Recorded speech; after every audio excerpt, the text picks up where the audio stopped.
메시지 출발 모든 핵심은 이것이죠. 하나님의 나라가 가까웠다. 천국이 가까웠다.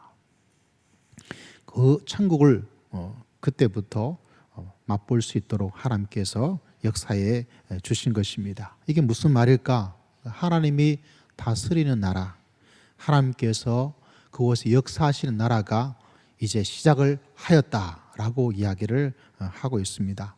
조금 요사이 말로 하자면 우리나라의 대통령에 있는 것처럼 하나님이 우리 삶에, 우리 인생에 대통령이 되셔서 역사하여 주시고 통치할 것이다, 이런 말과 똑같습니다. 한나라에 어떤 사람이 대통령이 되는가 굉장히 중요하죠. 지도자가 어떤 사람인가 굉장히 중요합니다. 아마 우리나라와 가장 비교될 수 있는 나라는 저 북쪽에 있는 북한이 될 것입니다. 북한이라는 공산주의 제도, 또 그 속에서 있는 지도자. 여러분 기억하고 있지 못하겠지만 우리가 남북이 나누어지게 되었죠. 우리의 뜻에 의해서가 아니고. 이 남북이 나누어질 그 당시에 북한이 우리나라보다 몇 배를 더 잘 살았습니다. 남쪽은 농업 국가였고 북쪽은 공업 국가였고, 그래서 그 당시에 GDP를 비교하자면 북한이 우리나라보다 훨씬 더 잘 살았습니다. 근데 지금은 어떻습니까? 엄청난 차이를 가지게 되었죠. 여러분 그것이 왜 그럴까요? 백성들이 열심히 일한 것도 있고 또 지도자도 열심히 일한 것도 있지 않나, 이렇게 우리는 생각을 하고 있습니다. 여러분 우리 필리핀 많은 선교사님이 그곳에 가 계시더라고요. 그들에게 도움을 주기 위해서 많은 애를 쓰고, 또 지금도 아이들이 굉장히 어렵게 지내고 있어서 하다못해 우리가 옛날에 그랬던 것처럼 빵을 주고 사탕을 주고 뭘 준다 그러면 아이들이 막 새까맣게 몰려들어요. 그래서 그곳에 선교사에 가시는 많은 분들이 또 어린아이들을 양육하고 키우는, 조금만 사랑을 드러내고 좀 도와주면 사람들이 오기가 쉬워지니까. 근데 여러분 그 옛날에 필리핀이 잘 살았습니다. 그래서 우리 기억하실지 모르겠어요. 우리 체육관, 장충체육관인가, 그게 우리가 아니라 그 필리핀인가 그 나라에서 어떻게 했다, 이런 이야기를 듣기도 했습니다. 근데 그 사이에 우리나라는 지도자들과 백성들이 힘을 합쳐서 또 이렇게 경제적으로 부강한 나라가 되었고, 그 나라는 우리가 알고 있는 것처럼 이상한 이런 사람 저런 사람 때문에 더욱더 가난하게 된 것을 보면 참 지도자들이 얼마나 중요한가, 이런 생각을 우리가 하게 됩니다. 여러분 우리나라에 그 외국인들이 와가지고 놀라는 몇몇 장면이 있습니다. 그 중에 제일 놀라운 장면 가운데 하나는 우리가 요사이 커피를 마시기 위해서 커피숍, 카페에 가잖아요. 그 카페에 가게 되면 우리가 종종 학생들이 또 어른들이 물건을 두고 가요. 어떤 때는 노트북 뭔가 하고 있다가 화장실 가기도 하고, 어떤 때는 쪼물락쪼물하게 했던 핸드폰을 두고 잠시 가기도 하고. 근데 놀라운 것은 그게 금방 없어지지 않는다는 거예요. 그 외국인들이 그걸 보고 놀래요. 영국, 프랑스, 독일 이런 사람들이 와서 깜짝 놀라요. 미국 사람들이 와서 놀라요. 왜? 그 나라는 물건을 두고 갔다 오면 없어요. 그래서 어떤 사람들이 너무 놀라워서 이걸 녹화를 좀 해야 되겠다 해서 몰래 카메라를 설치를 했습니다. 진짜 가져가냐 안 가져가냐. 그래서 몰래 카메라를 설치해 가지고 그걸 두어요. 뭐를 두냐면 디지털 카메라를 딱 테이블에 두고 몰래 카메라를 설치하고 나서 사라지는 거예요. 그래서 저쪽 다른 곳에서 어떻게 하고 있나, 이 진짜 얼마나 있어야 될까 없어질까, 그걸 관찰하는 거예요. 한참 있어도 없어지지를 않아요. 그런데 어떤 젊은 애가 그걸 가져가 버렸어요. 그래서 이거 없어졌나 보다, 이거 아닌데 하고 밖에 있다가 딱 와서 보니까 없어진 게 아니고 누가 카메라를 두고 갔네 하고 그 카메라를 누구한테, 직원한테 맡겨놓고 간 거예요. 진짜 대단한 나라다, 이렇게 이야기를 하고 있는 것이 한두 사람이 아닌 것을 바라보게 됩니다. 그만큼 우리나라가 좋은 나라가 되었다, 이런 생각을 하게 됩니다. 여러분 우리가 꼭 기억해야 될 것이 있습니다. 한 나라의 지도자들의 역량이 크고 백성의 힘이 큰데 이 땅에서 가장 최고의 중요하고 최고의 지도자이고 최고의 통치자이고 최고의 대통령이 되시는 분은 하나님이신 줄 믿으시기를 주의 이름으로 축복합니다. 이 땅에 아무리 뛰어난 지도자라도 살아계신 하나님과고는 비교가 할 수가 없다는 것이죠. 그래서 예수님께서는 하나님이 다스리는, 하나님이 지도자가, 하나님이 왕이, 하나님이 대통령이 되는 그 나라가 2000년에 시작을 하였다라고 이야기를 하고 있습니다. 우리가 잘 아는 이스라엘 민족은 사울과 다윗, 솔로몬, 이때는 남북처럼 나눠지지 않고 같이 한 나라가 돼 있어서 이 사울과 다윗과 솔로몬이 왕이 되었습니다. 이때를 통합 왕정 시대다 이렇게 이야기를 합니다. 근데 우리가 알고 있는 것처럼 솔로몬 이후에 남북이 우리나라처럼 나눠지게 되었어요. 막자마다 조금 의견의 차이는 있지만 좀 흥미로운 것은 북쪽 나라에도 19명의 왕이 있었고 남쪽에도 19명의 왕이 있었습니다. 그래서 사울 왕, 그 다음에 다윗 왕, 솔로몬 왕, 이 세 명과 북쪽에 19명, 남쪽에 19명 합하면 몇 명일까요? 이제 계산이 안 될 거예요. 그죠? 나이가 들어서 계산이 안 되어져요. 41명의 왕이 등장을 합니다. 근데 이스라엘 민족의 이 왕정 제도가 만들어졌는데 다른 그 지역에 있는 주변 나라하고 차이점이 하나가 있습니다. 왕이 다스리는 이 왕정 국가를, 이 왕이 다스리는 나라를 왕정 국가라고 말을 하는데 이 왕정 국가가 주변에 있는 다른 나라보다 한참 뒤에 만들어져요.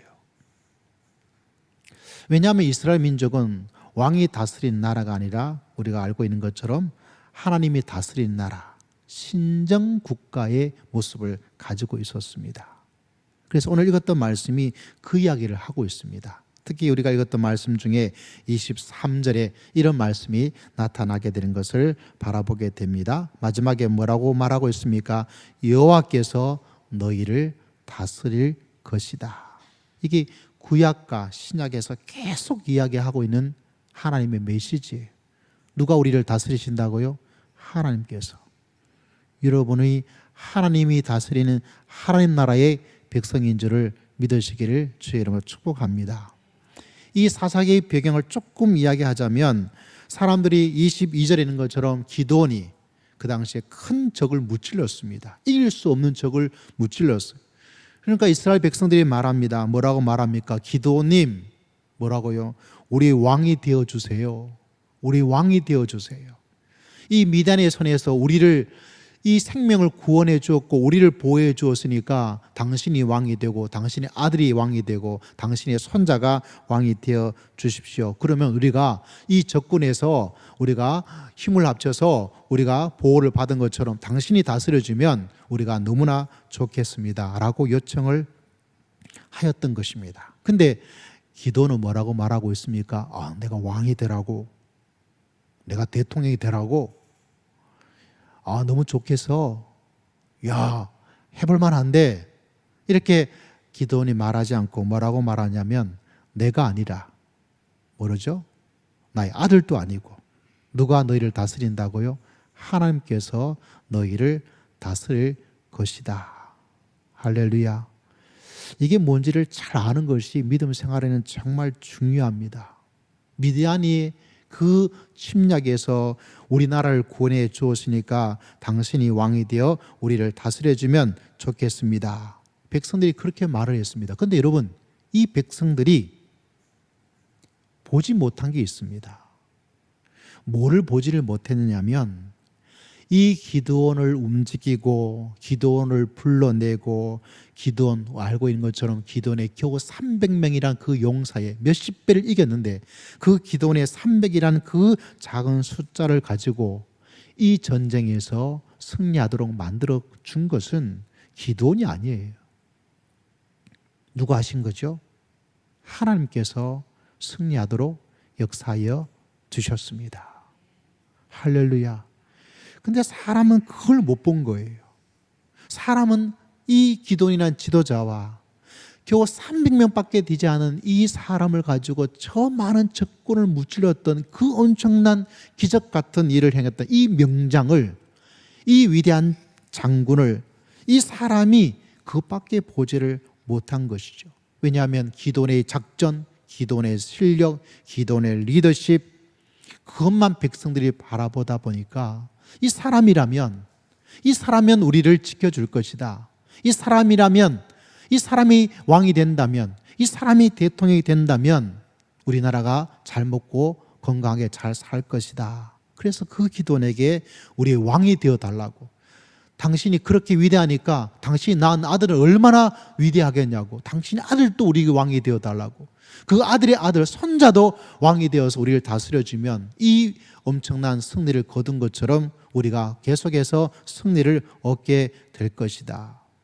다시 말하자면 백성들은 살아계신 하나님을 보지를 못한 거예요. 근데 기드온은 너무나 잘 알고 있었습니다. 내가 한 게 아니에요.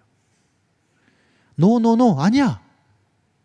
내가 아니라 누가 다스려야 됩니까? 살아계신 하나님. 왜냐하면 자기가 얼마나 소심한 사람인지, 뭘 결정하는데 하나님 이것 좀 보여주세요, 저것 좀 보여주세요, 이렇게 하면 제가 믿겠습니다, 저렇게 하면 믿겠습니다, 이렇게 결정을 하기가 쉽지 않은 미적미적 되어진 이 사람, 그런 나를, 이 두려운 일을 해나가는데 너무나 힘들었던 그 자신이 어떤 사람인지를 너무나 잘 알고 있었습니다. 그래서 그 하나님께서 나를 부르셔서 미디안을 이기도록 하여 주신 것입니다. 누가 다스려 주신 것이죠? 내가 아니라 살아계신 하나님께서 이 나를 다스려 주신 줄을 믿습니다. 그거를 기드온이 고백을 하고 있는 거예요. 만약 너희들이 말한 것처럼 내가 왕이 되어서 내가 내 실력으로, 내 능력으로 이 나라를 다스린다면 알고 있는 거예요. 뭐 한 가지 가져와서 이거 어떻게 결정할까요? 이렇게 결정해 달라 그러면 이렇게 할까, 저렇게 할까, 미결정 장애자로 있다 보니까 결정되는 게 없는 거예요. 다시 말하자면 자기가 왕이 되면 나라가 망하고 백성들이 불행하게 된다는 것을 잘 알고 있는 거예요. 그래서 여러분, 기독교의 신앙이란 무엇인가? 다른 것이 아니라 누가 나의 왕인가? 뭐라고요? 누가 나의 왕인가? 같이 한번 말해봅시다. 시작. 누가 나의 왕인가? 누가 나의 주인인가? 누가 나의 결정권자인가? 그것이 바로 기독교 신앙이에요.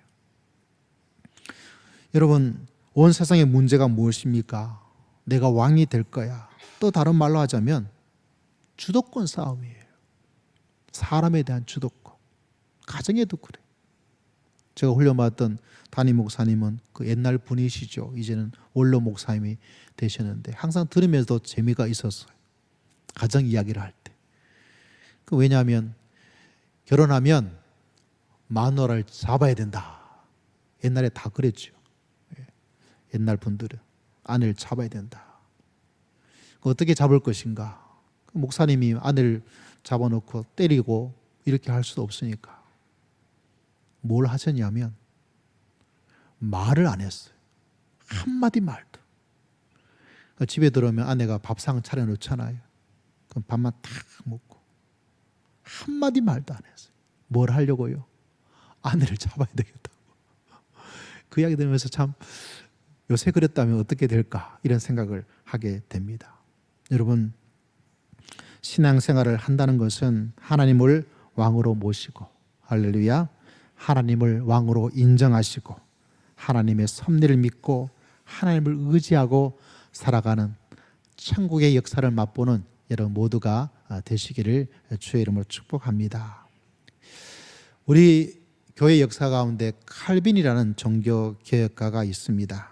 우리 개신교, 프로테스탄트 이 출발점이 바로 이 칼빈의 영향 속에 있게 되는데, 저 멀리 스위스 제네바에서 활동하신 분입니다.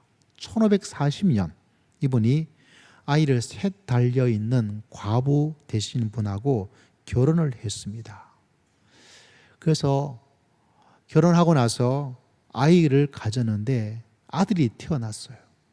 굉장히 기뻤을 것 같아요. 근데 놀라운 사실은 안타깝게도 이 아들을 출산한 이 1542년에 그 아이는 얼마 살지를 못하고 죽었습니다. 옛날에 그런 일 많죠. 우리나라도 지금은 그런 일이 그렇게 흔하지 않지만은 아이가 태어나면 그렇게 생존율이 아주 높지 않았습니다. 그래서 늦게 등록하고 이런 일도 많이 있죠. 1500년 되니까 동일한 일들이 그 당시에도 많이 일어나는데, 문제는 이 칼빈에게 아들이 태어나는데 그 아들이 얼마 살지를 못하고 몇 개월 있다가 죽었다는 사실이에요. 굉장히 충격적이었을 겁니다. 근데 칼빈이 어떤 이야기로서 자기의 믿음을 가지고 이것을 이겨내냐면, 하나님 아버지는 우리를 위한 최선을 알고 계신다. 할렐루야. 하나님 아버지는 우리를 위한 최선을 알고 계신다. 비록 내가 지금 이걸 다 알 수 없지만 사실 칼빈의 가정은 좀 불행해요. 왜냐하면 칼빈이 어린 5살 나이에 어머니를 여여요. 5살이면 아마 어머니에 대한 기억이 남아있지를 않을 것입니다. 물론 어머니가 없다고 다 불행한 사람이냐? 그건 아니겠지만, 그럼에도 불구하고 분명히 어머니의 사랑을 받지 못하고 살았으니까 조금 그런 면이 있겠죠. 그런데 결혼해서 태어난 아이가 얼마 살지를 못하고 이렇게 되었으니까 그 마음이 어떠했을까? 우리가 조금 상상을 해볼 수가 있습니다. 그때 그 어렵고 힘든 것을 이겨낸 것은 살아계신 하나님에 대한 믿음이에요. 하나님 아버지께서는 우리를 위한 최선을 알고 계신다. 하나님을 인정하고 하나님을 신뢰한 거죠. 내가 보기에 이게 최선이고, 내가 보기엔 이게 아니고, 내가 볼 때는 이거 뭔가 문제가 있고, 그런 생각을 할 수 있지만, 내 자식이 죽었지만, 내 자녀가 죽었지만, 내가 보기엔 어쩌면 불행하고 최악이지만, 칼빈의 믿음 속에는 뭐가 있냐면, 나의 최선을 아시는 분은 누구시라는 거죠? 하나님이시다. 하나님이 나를 다스리고 계시게 나의 최선을 하나님께서 알고 계신 줄을 믿습니다. 그 고백을 가지고 그걸 이겨냈어요. 여러분, 우리 모두도 이런 위대한 믿음의 선배를 본받아서 하나님을 신뢰하고 하나님을 의지하고 지금 어떤 일이 있더라도 내 삶의 최선을 아시는 분은 누구실까요? 살아계신 하나님이신 줄을 믿으시기를 주의 이름으로 축복합니다. 그래서 그 어려운 종교개혁의 위대한 사명을 잘 감당을 했습니다. 제가 우연히 이 이야기를 알고 준비하고 있다가 금요일 날 직장 예배를 드리러 갔어요. 그 직장 예배 한 분이 굉장히 반갑게 목사님 정말 보고 싶었습니다 라는 분이 한 분 계십니다. 특별히 그분과 많은 어떤 것이 없는데, 왜냐하면 언젠가 한번 말씀드렸죠. 작년인가 어린 초등학교 아이가 학교를 다녀오다가 사고로 생명을 잃었어요. 너무 슬퍼서 볼 때마다 진짜 눈물이 마르지 않고 말만 하더라도 그냥 눈물이 툭툭툭 막 떨어지고, 지금은 많이 회복되었어요. 지금 어떤지 물어보니까 좀 많이 좋아졌습니다. 이런 이야기를 하고, 목사님 보니까 너무 좋다고 이야기를 하시더라고요. 왜냐하면 그분 장례식 때 조금 도움을 드리다 보니까 좀 마음에 위로가 되어서 그런 것 같아요. 그분이 그런 말을 해요. 아직도 왜 그런지 알 수가 없어요. 알 수가 없다는 거예요. 여러분, 우리는 알 수 없어요. 왜 나한테 이런 일이 일어났을까? 그래서 제가 말씀드렸습니다. 이 이야기를 하면서, 칼빈의 이야기를 하면서, 왜 그분도 아이를 보냈고 칼빈도 아이를 보냈고 조금 어떤 동질감이 있지 않겠어요? 우리는 알아서 사는 것, 왜 그런지를 알고 사는 것이 아니라 우리가 사는 것은 하나님을 신뢰하면서 사는 것, 그게 전부다. 이 땅에 일어난 걸 우리가 다 알고 있어서 그렇게 살아가는 사람이 누가 있겠느냐? 그럼 어떻게 살아야 될까요? 하나님의 나라죠. 하나님의 다스림이죠. 하나님에 대한 믿음이죠. 하나님을 신뢰하면서 살아가는 거예요. 여러분 모두도 여러분 우리를 다스려 주시는 최고의 지도자 되시는 우리 하나님을 의지하고 하나님을 신뢰하고 또 신뢰하고 또 신뢰하면서 믿음의 길을 걸어갈 수 있는 여러분 모두가 되시기를 주의 이름으로 축복합니다. 우리는 많은 걸 알고 싶죠. 근데 여러분 내 작은 머리로 알 수 있는 거는 너무 작아요. 우리는 최고의 지성인들이 가지고 있는 대학교를 나온 사람도 아니고요. 더 높은 지능을 가지고 있던 멘사 회원도 아니고요.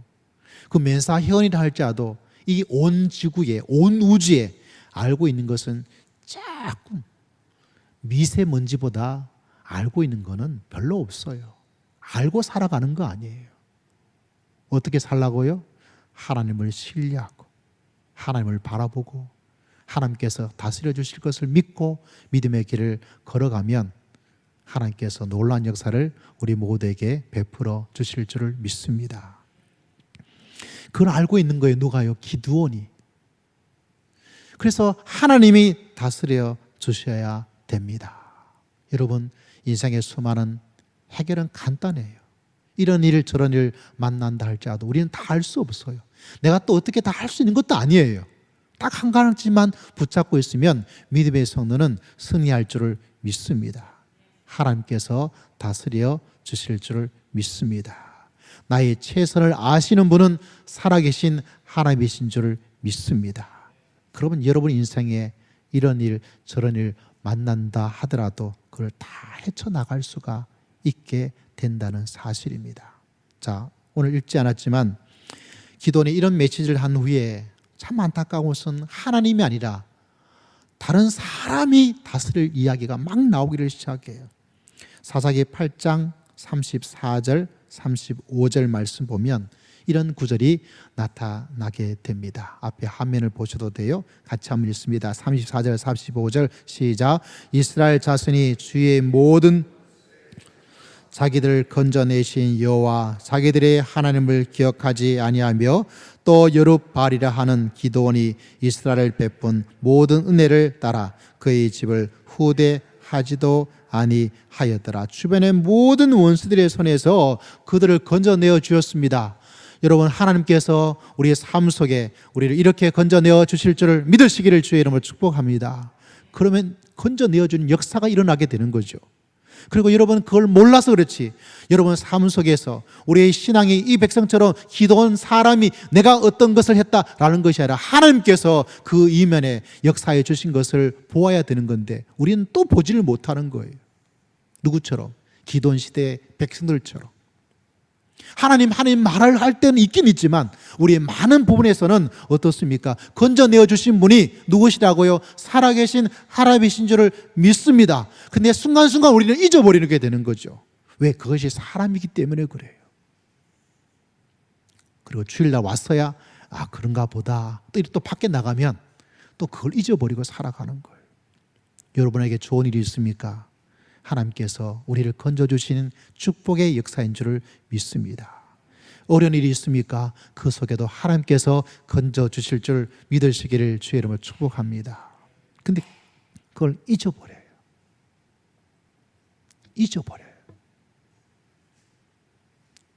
영적인 잊어버림이 있습니다. 신앙은 계속해서 하나님께서 뭐라고 말하냐면 좀 잊지 말라고. 제발 좀 잊지 말라고.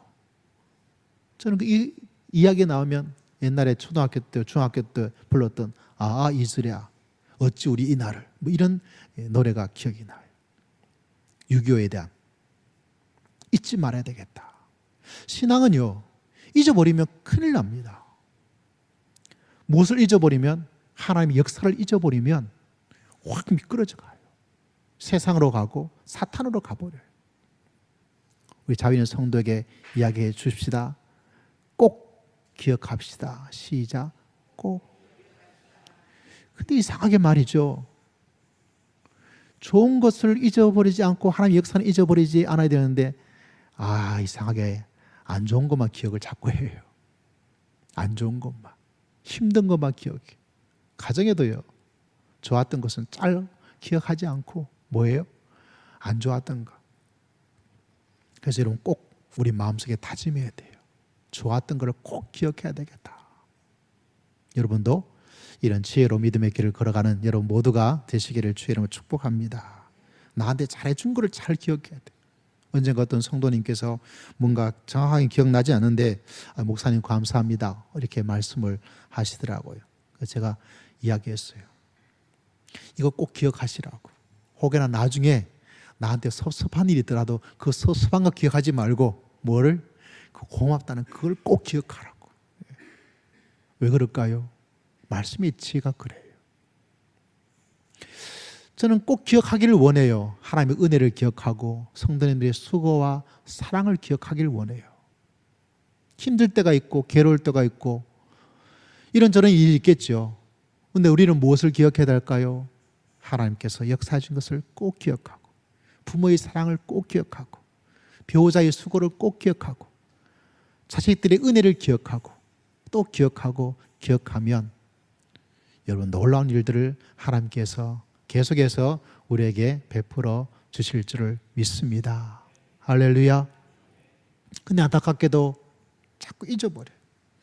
그래서 여러분 이 잊어버린 사람들이 또 요청을 합니다. 사사기 9장에 보면 요담 우화라는 이야기가 나와요.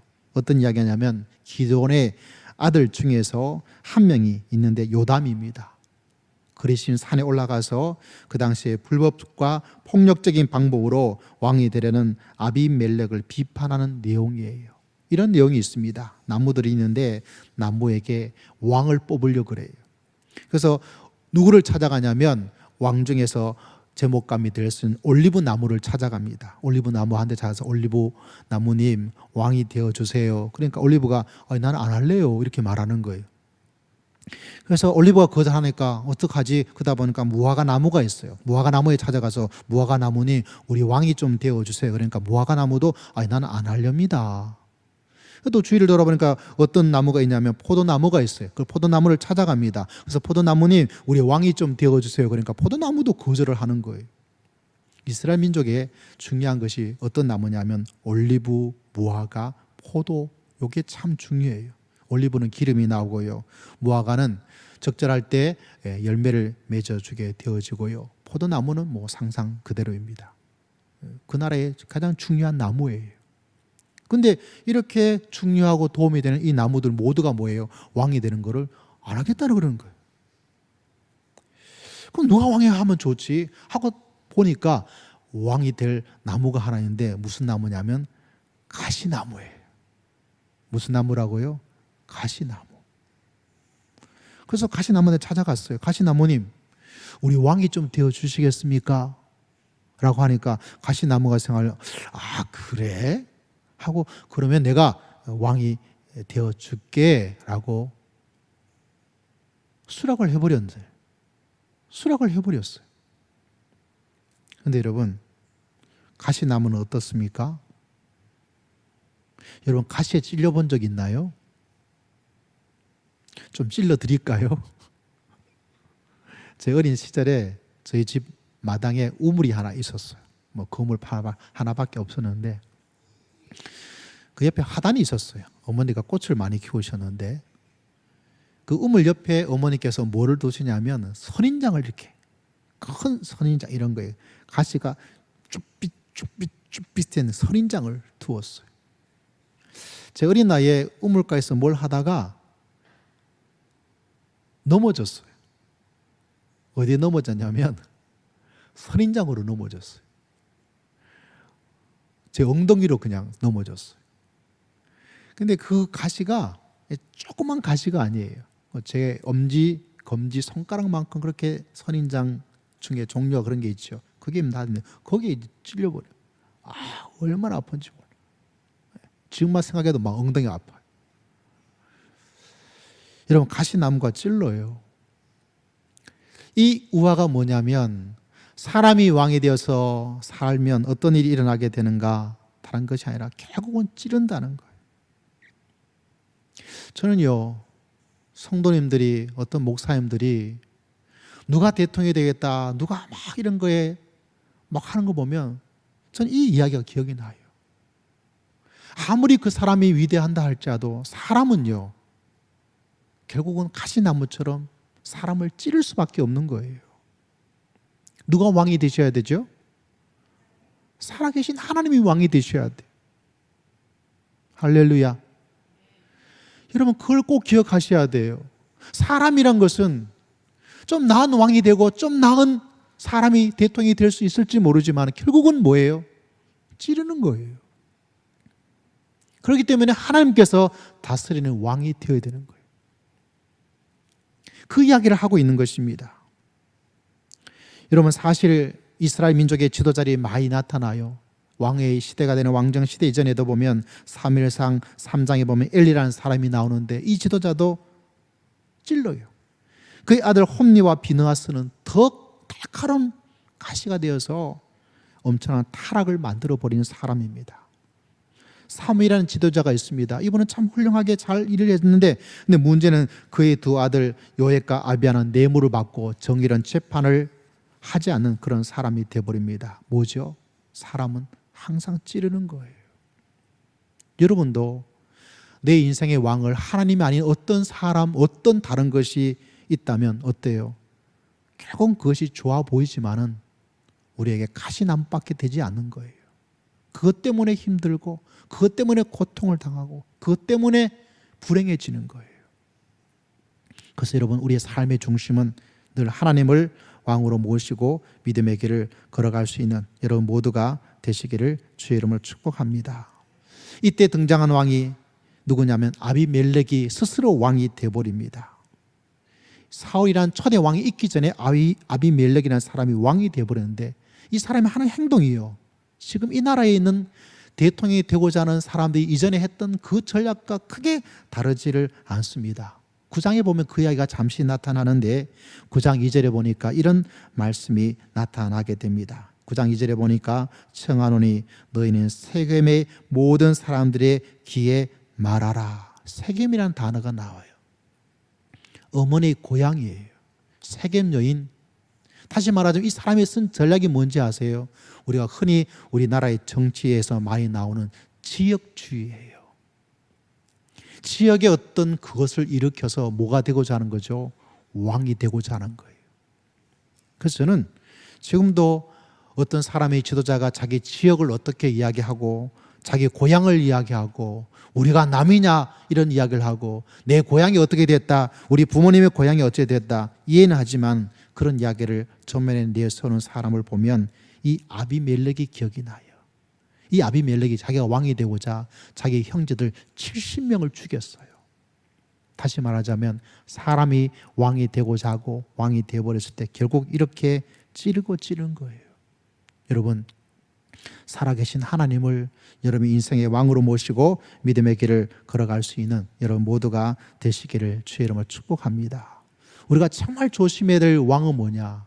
하나님을 왕으로 모시지 않으면 누가 우리 속에 왕이 되냐? 사람이 될 수도 있고, 로마서는 가장 분명하게 하나님을 왕으로 모시지 않으면 누가 왕노릇 할 것인가를 로마서 5장 21절에는 이렇게 이야기를 하고 있습니다. 이는 제가 사망 안에서 왕노릇 한 것 같이. 누가 왕이 되어 있죠? 제가 왕노릇하고 있다는 사실이에요. 하나님을 나의 왕으로 모시고 있지 않으면 제가 여러분의 왕이 되어 있다는 사실을 여러분 알고 계셔야 됩니다. 할렐루야. 내가 하나님을 왕으로 모시지 않으면 왕이 없는 상황으로 끝나는 것이 아니고 누가 왕이 된다고요? 제가 여러분의 왕이 되어서 여러분을 이렇게 하고 있는 거예요. 목사님도 하나님을 나의 진정한 왕으로 모시지 않으면 죄가 내 속에서 막 역사해요. 여러분, 죄라는 것이 가장 드러나는 것은 막 나쁜 행동을 하는 것이고요. 우리가 깜짝 속고 있는 것은 착하게 살아가는데 그게 죄예요. 여러분 아셔야 돼요. 나쁜 짓을 하지 않아도 그것이 죄입니다. 왜? 하나님이 그것에 다가갈 수 없는 착각밖에 되지 않기 때문에 그래요. 그래서 우리에게 말씀하고 있습니다. 이는 죄가 사망 안에서 왕노릇한다. 결국 이 왕노릇된 죄는 우리를 죽음과 파멸과 불행으로 만들어 나갈 수밖에 없다는 것입니다. 내가 왜 불행할까? 내가 왜 힘들까? 내가 왜 고통 속에 살까? 내가 왜 불안할까? 내가 왜 허무할까? 내가 왜 침체 가운데 있는가? 죄가 있다는 거예요. 죄가 내 속에서. 그 죄는요, 우리가 성공이라는 이름으로, 우리에게 편안함의 이름으로, 우리에게 행복이라는 이름으로 우리 속에 뭔가를 그렇게 가장되어서 들어오는데, 그것이 우리 마음의 중심에 왕이 되면 처음에는 달콤하고 좋은데 결국은 뭐냐? 여러분을 죽여요. 영혼을 죽이고 가정을 죽이고 인생을 죽여버립니다. 오직 하나님을 여러분의 왕으로 모시고 믿음의 길을 걸어갈 수 있는 여러분 모두가 되시기를 주의 이름으로 축복합니다. 내 자존심이 왕이 되고 내 감정이 왕이 되고 내 행복이 왕이 되면 내 마음대로 할 수 있는 것 같죠. 근데 그것이 제가 가지고 있는 특징이에요. 그렇게 살게 되어지면 처음은 달콤하고 좋은 것 같은데 성공이 좋고 행복이 좋고 즐거움이 좋고 편안함이 좋은 것 같은데 그것이 점점 자기를 망하게 만드는 거예요. 오직 하나님이 나를 다스려서. 그래서 주님께서 말씀합니다. 하나님이 왕으로 사는. 그래서 너희는 왜 나를 주여 주여 하면서 나의 뜻대로 행하지를 아니하느냐. 하나님을 왕으로 모시고 주님의 뜻을 따라 살아가는 것이 여러분 우리 인생에는 너무나 중요하다. 그래서 주님께서 말씀하고 계시죠. 너희는 그의 나라와 그의 의를 구하라. 할렐루야. 그러면 너에게 더함의 플러스의 역사가 일어나게 될 것이다. 여러분 이것이 기독교요, 이것이 생명이요, 이것이 예수님이고 이것이 하나님인 줄을 믿으시기를 주의 이름으로 축복합니다. 그래서 그 속에 살아가자는 거예요. 여러분 그러므로 우리의 믿음 생활 속에서 하나님은 나의 왕이 되시기를 원합니다. 주의 뜻을 따라 살기를 원합니다. 그의 나라를 구하면서 살기를 원합니다. 결단하시고 또 결단하셔야 돼.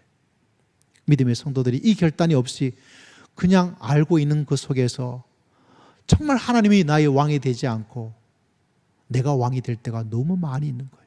그래서 사도 바로 말합니다. 내가 그리스도 예수 안에서, 내가 십자가 안에서 내가 죽었다. 왕이 되려는 내가 죽었다는 거예요. 그때 어떤 일이 일어납니까? 왕이신 하나님의 그 속의 역사에서 거기에 새로운 인생을 살아갈 수 있도록 하나님께서 축복하여 주신 줄을 믿습니다. 할렐루야. 그것이 바로 하나님의 세계입니다. 그것이 천국입니다. 그것이 천국의 삶이 되는 것입니다. 여러분 모두가 이 천국의 백성으로 하나님께서 불러주신 줄을 믿습니다. 하나님을 왕으로 다시 모시고 그분과 더불어서 천국의 생활을 6월달에도 살아갈 수 있는 여러분 모두가 되시기를 주의 이름으로 축복합니다. 그의 뜻 안에 거함으로 말미암아 여러분의 가정의 천국 가정을 이루면서 살아가는 하나님의 귀한 가정 되시기를 주의 이름으로 축복합니다.